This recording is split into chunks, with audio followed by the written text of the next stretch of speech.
tonight, Wes Anderson may be slipping again. We were shadow banned.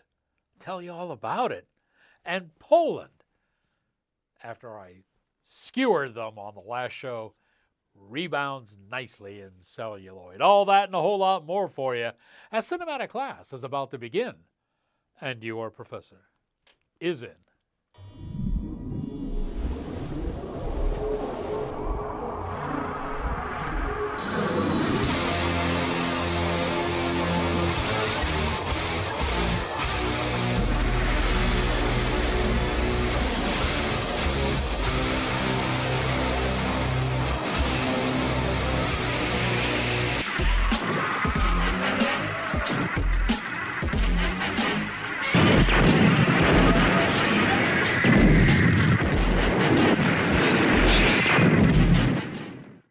Greetings, salutations, another sundry affair. I am your cinematic professor and purveyor of truth in movies. And before we begin with tonight's festivities, let me remind you that it is springtime. In spring, you do a lot of cleaning. Hey, what a great time to put our shower curtain and bath mat on sale. Go now to the official Rex Reel store. Here's the URL for you. And you can scope out our bath mat and shower curtain. They are currently on sale. And you can scrub it up dub and get all ready, not only for spring cleaning, but cleaning in general. Take a shower with Rex Reel. You'll have a blast. All right, let's get into tonight's meat and potatoes, and we got to start with a review from Poland. And I got to tell you right off the bat that on last week's show, I really chastised the Polish cinema makers because of how they butchered the story of Cinderella in a movie called The Ugly Stepsister. So after doing that, I think it's only fair that I give them kudos for a movie they've released called The Last Spark of Hope. This is a rather intriguing sci-fi tale. You know, like most science fiction stories, this one is very heavily laden with social commentary, mainly because writer and director Piotr Biedron is firmly embedded in the green scam. You see, he graduated from Maria Curie Skłodowska University. He graduated as a lawyer originally, but then he quickly created the BNP Paribas Green Film Festival, and that is dedicated solely to films dealing with the environment.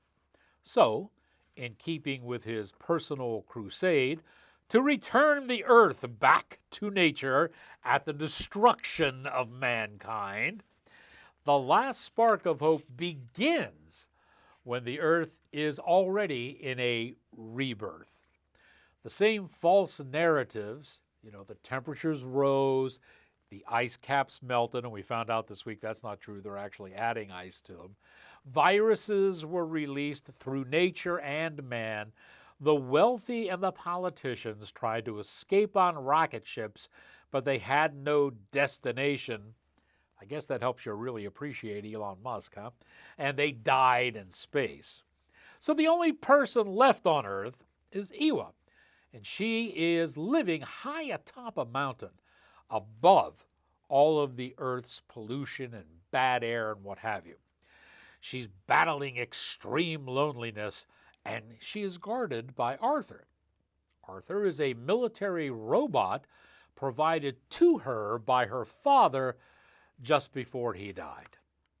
Okay, that's the scenario. But to really find out about this movie, I think we should peel back the veils of time and head back to the early Cretaceous period for the nation's first and only prehistoric film critic, Rex Reel.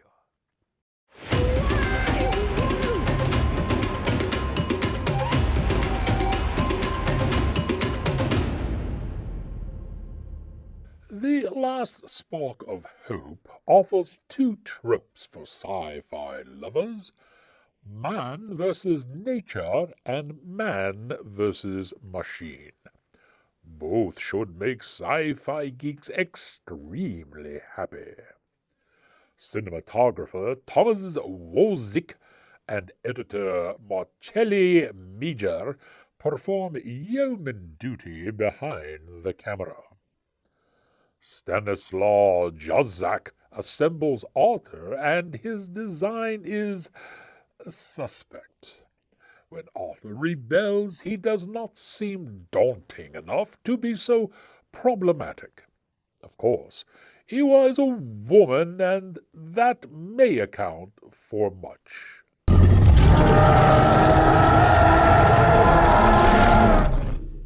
Magdalena Wazorek plays Ewa, and Jacek Beron voices Arthur.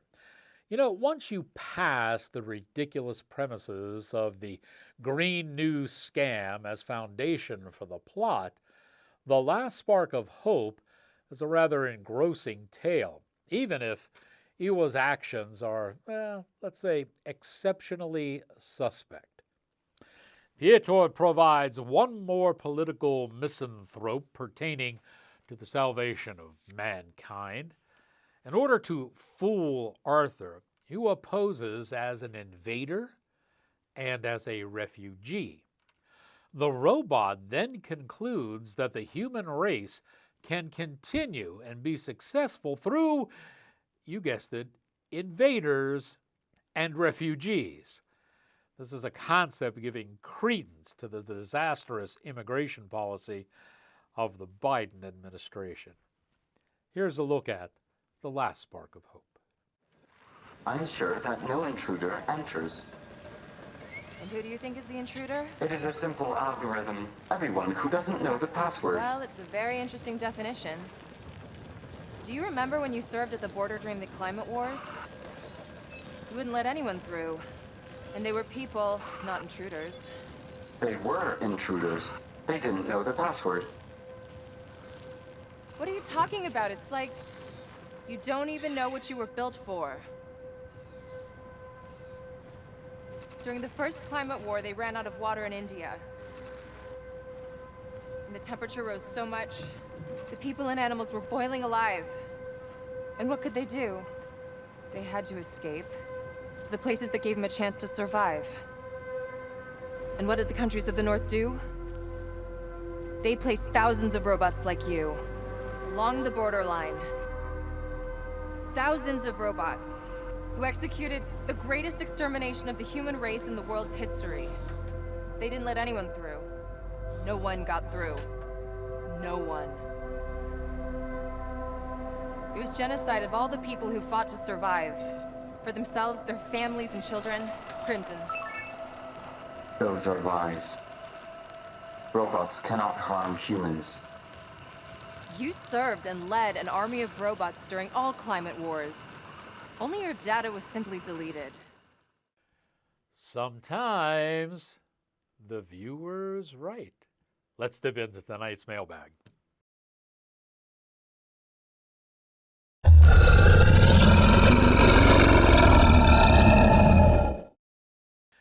I gotta tell you, I do love it when the fans and the viewers write in. This one came from Tennis Reapers Cinema. He was talking about my review of Clown in a Cornfield. And he writes, he, meaning the clown in the movie, had some brutal kills, but he does not come close to Art the Clown. Art the Clown, as you all know, is in the Terrifier movies. The things Art the Clown would do make Friendo look like a rookie. Two things. First, how did that dude go downstairs to search the house with a water gun? There's a clue in the movie, and I'm not going to tell you what it is. Dumb teenagers. There you go. And the two dumb girls did not know how to use a landline phone. It was a great review, thanks. I got to tell you, the scene where the two girls could not handle the old dial phone, I thought that was one of the funnier moments in the movie. Hey, we got a lot more on the show when Outtakes with Rick's Reel continues right after this.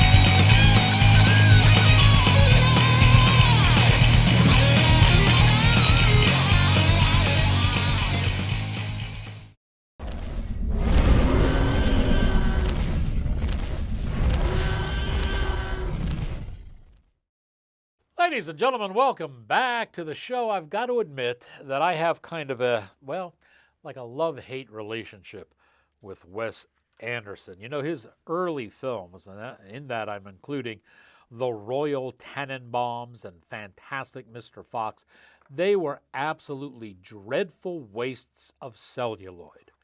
But gradually, Anderson began to make better and better films, so that by the time he hit The Grand Budapest Hotel and his last, most recent endeavor, Asteroid City, those movies were monumentally good. They really were. Well, he is back with a movie called The Phoenician Scheme. And unfortunately, Wes seems to be slipping again. In typical Anderson style, the film is inundated with talent, including Benicio del Toro, Tom Hanks, Bryan Cranston, Jeffrey Wright, Scarlett Johansson, Benedict Cumberbatch, Hope Davis, Bill Murray, Willem Dafoe, and F. Murray Abraham. It's quite a lineup. The script is punctuated with sharp, witty dialogue, which is great, and stoic character shots reminiscent of Sergio Leone. So what went wrong? Well, let's once again peel back those veils of time, back to the early Cretaceous period, and check in with Rex Reel.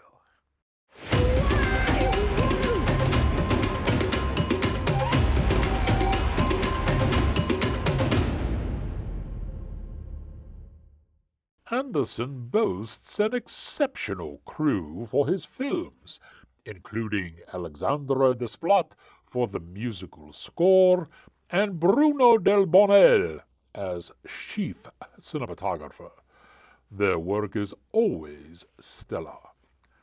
There is some genuinely funny stuff in The Phoenician Scheme, but many of the skits, like the shots of heaven, are left unresolved. Unfortunately, Anderson ends his film with a communist mantra. It is better to be a common working man than to strive to be one of the elite. This is a theme not welcomed in Trump's golden age.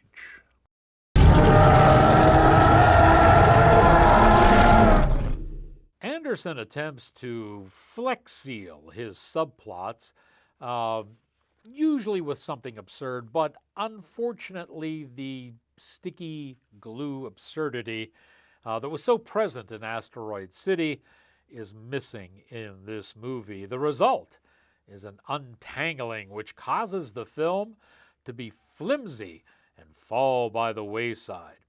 There may be too many plots and subplots to make this endeavor coherent. Here's a look. At this moment, rescue workers are laboring to recover and identify the remains of Zsa Zsa Corda, international businessman, maverick in the fields of armaments and aviation, among the richest men in Europe. This was Corda's 6th recorded airplane crash. He is survived by 10 children, 9 boys, 1 nun, his daughter Liesl. I've appointed you sole heir to my estate, which you may come into sooner rather than later.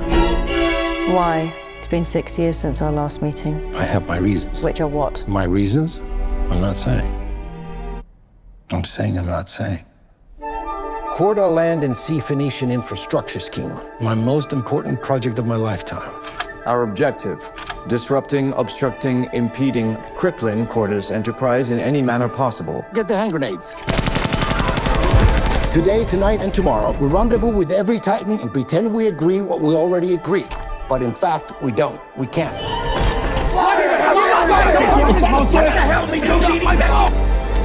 Call it. Heads. Heads.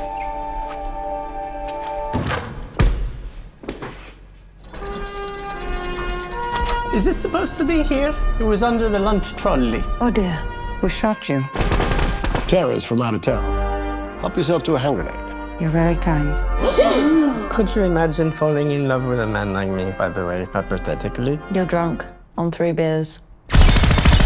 Why are you shooting my ceiling? This is a robbery on behalf I understand that. I'm asking about my ceiling. You idiots are destroying a magnificent nightclub. One thing you'll never know because you can't. The truth. I suppose I'm moved by this absurd performance.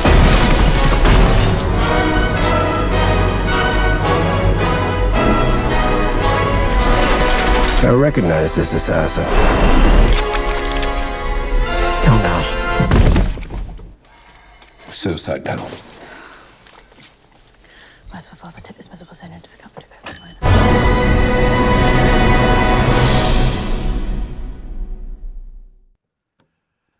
I need to tell you about the monsters who inherit the night and the creatures who guard the day. And I'll do that when Outtakes with Rex Reel continues right after this.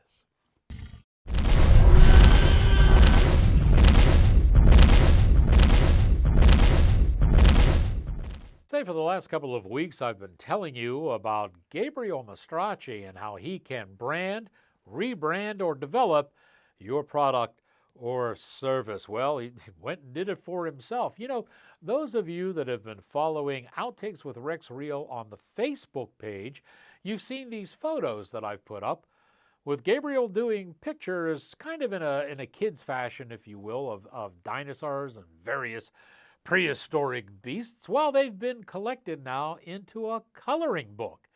This thing is hours of fun. It's meant for kids, but even if you're an adult, you can have a lot of fun with this one. Here's how you get it.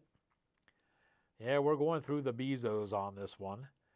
And it's some 40-some pages or other of 20-some dinosaurs in there that you can have a blast with coloring with your kids, or, you know, give them the coloring book and the crayons, and you get a couple hours of peace, whichever way you want to look at it. Great book. Be sure to check it out. Gabe will appreciate it, and so will we here at the show.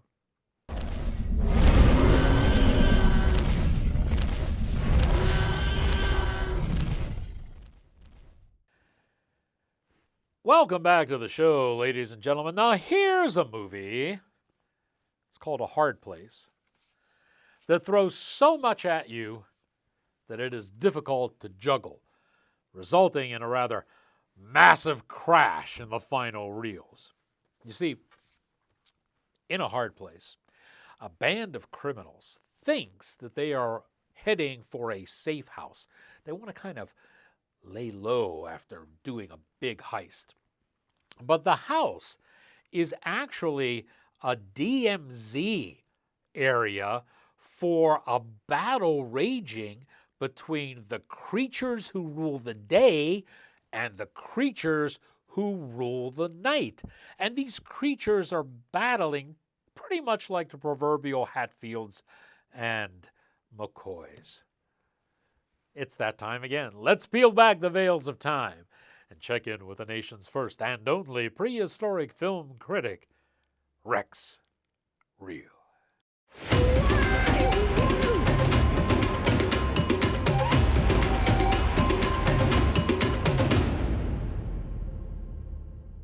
Special effects specialist Robert Bravo creates versions of vampires and skinless werewolves for the night creatures, and hybrids of Swamp Thing and Biolante for the day monsters. Bravo and writer-director Jason Horton collaborated numerous times previous, including a plethora of micro-budget flicks. These costumes are of the rubber suit bravura, so a few scenes of horror and gore are added to augment the pragmatism. This is Horton's most ambitious film, having wallowed in schlock B horror and propaganda documentaries previously. He and the crew are trusting that A Hard Place will propel them into the big tent. Best of luck.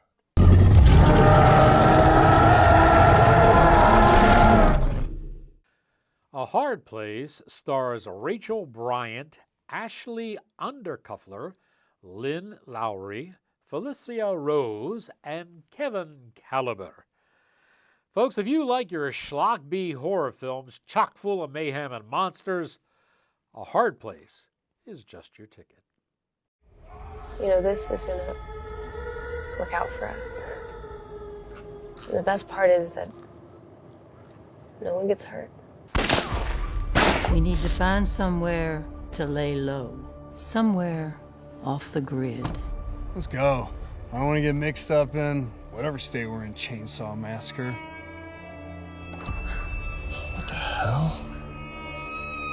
Nobody wander off alone.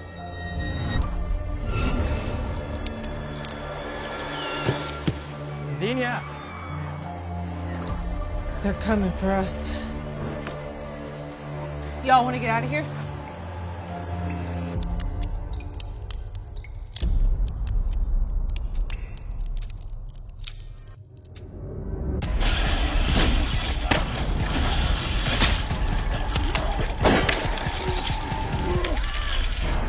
Six criminals on the run. What are you? Looks like you found yourself caught smack dab right in the middle of an old-fashioned feud. Trapped between the creatures that roam the night and the monsters that rule the day. Where are you gonna go? Where? You ripped them limb from limb! A Hard Place. So you're sitting there saying, but Professor, what's the buzz? Glad you asked.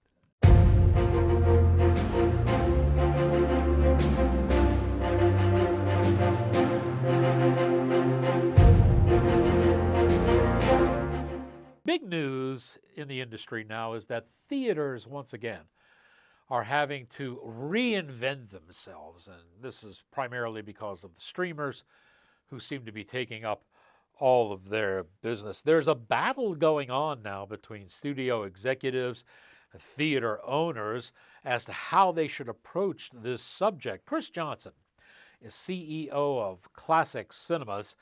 He claims that he'll take 6 movies doing reasonable business over a giant movie that creates a vacuum. What he means by that is some of these huge blockbusters, like the one everyone's looking forward to in the summer, just fall flat, don't really do anything, and the theaters are stuck.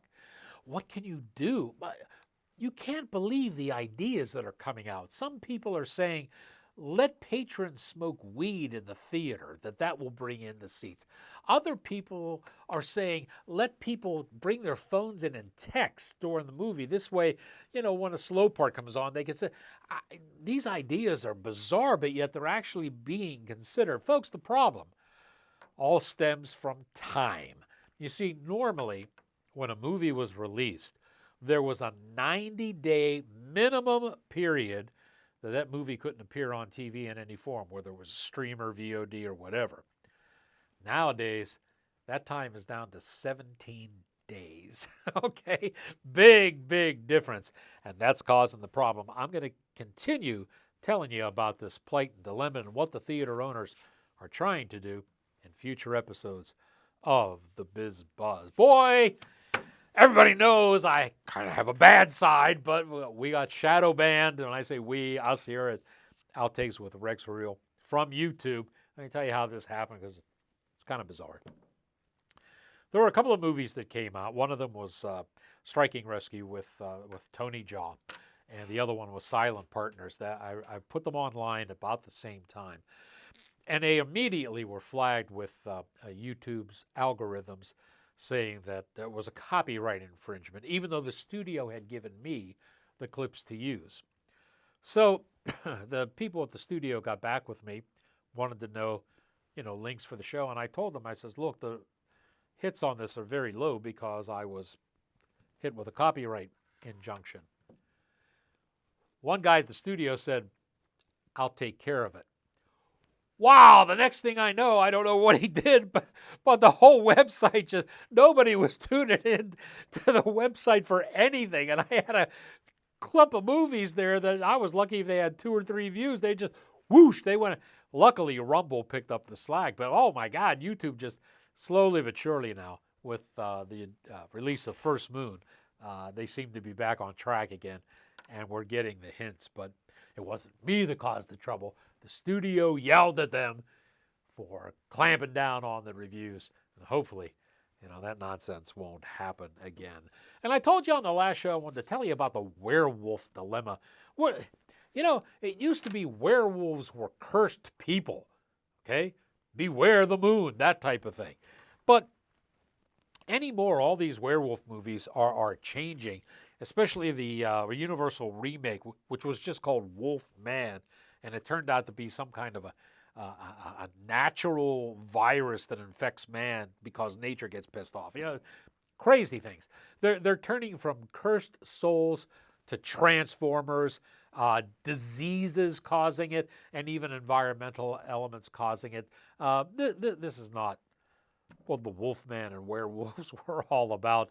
I know the Indians have had skinwalker tales and what have you for a long time, but no, this is not fitting in.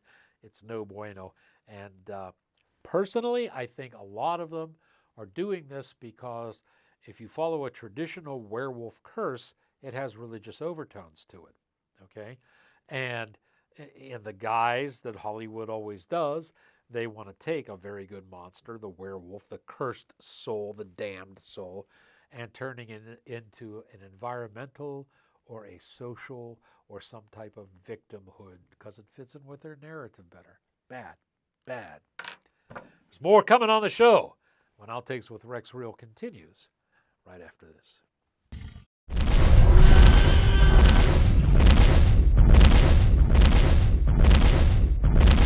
Some big and exciting news at House of Fairuza Barbershop.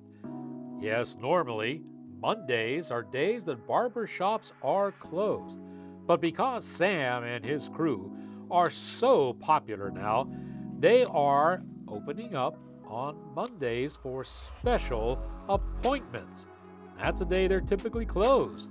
Think of these bonus appointment slots to help you with your scheduling needs. Monday appointments are available by booking through Booksy. You can get the Booksy app along the Play Store line. Thanks a lot for your support from Sam and the crew, and in return, they're giving you additional time to fit your busy schedule. Brand new Monday appointments at House of Fairuza Barbershop, located at the corner of Drake Road and South Park Road.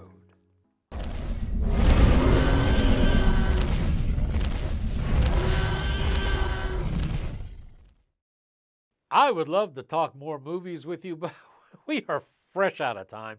So I got 2 pages of script here. They're going to have to wait until the next episode. Remember that I do some movie reviews that are exclusive to the online sites. That includes Facebook and YouTube and Rumble and MeWe and Truth Social and, of course, X. The movies that are on there now that are exclusive to the site and not appearing on the show are Desert Dawn, The New Boy, Mission Impossible 8, Day of Reckoning, and a great movie that you don't want to miss called Self-Driver. Hey, that's going to wrap us up for tonight's show. And now that you have learned what you have learned, here endeth your lesson.